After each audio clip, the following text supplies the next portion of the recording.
এটা অসুস্থ মোটামুটি। উনপেশের কবুতরটা অনেক সুন্দর ওইটা। আর এটা হচ্ছে গোল্ডেন আর টেরি দিয়ে করা।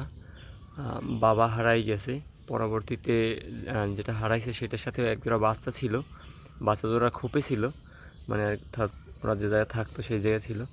তো সেটার মাদিটারে দিয়ে দিলাম। এখন ওই পাশেরটা আর এটা এটা হচ্ছে নতুন, একজনের কাছ থেকে আনছি। আর এটা দেখাইছিলাম হচ্ছে অনেক আগে, এর ভিডিও টিডিও ফটো টটো ছাড়ছিলাম। এটা হচ্ছে নতুন বাচ্চা, এর বাবাই। তো বাবাটা আবার বদহজম হয়েছে এই সময়। আসলে ভুট্টা বাঙ্গাটা একটু খাওয়াইলে অবশ্যই খেয়াল করে খাওয়াইবেন, কারণ প্রচুর ছত্রাকে অ্যাটাক দেয় ভুট্টা বাঙ্গার উপরে, যে কারণে কবুতরগুলো বদহজম হয়। আর ওই জোড়া হচ্ছে রেসারের বাচ্চা জোড়া, বুড়ো জোড়া আসে নাই, সরি বুড়া নটটা আর কি। আর মাদিটা আছে, সকালবেলা উড়ে টুড়ে হবাই আসলো, খাবার দিলাম।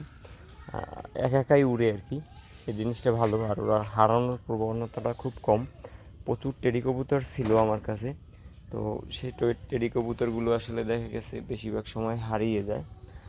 এই হচ্ছে সেই মাদিটা, ওরা অনেক পগার টগার জারতেছে।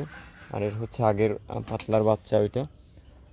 আর ওইটার জন্য একটা নর দরকার হবে, কারণ ওর নরটা হচ্ছে অসুস্থ হয়ে গেছে। সুস্থ হবে কি না জানি না।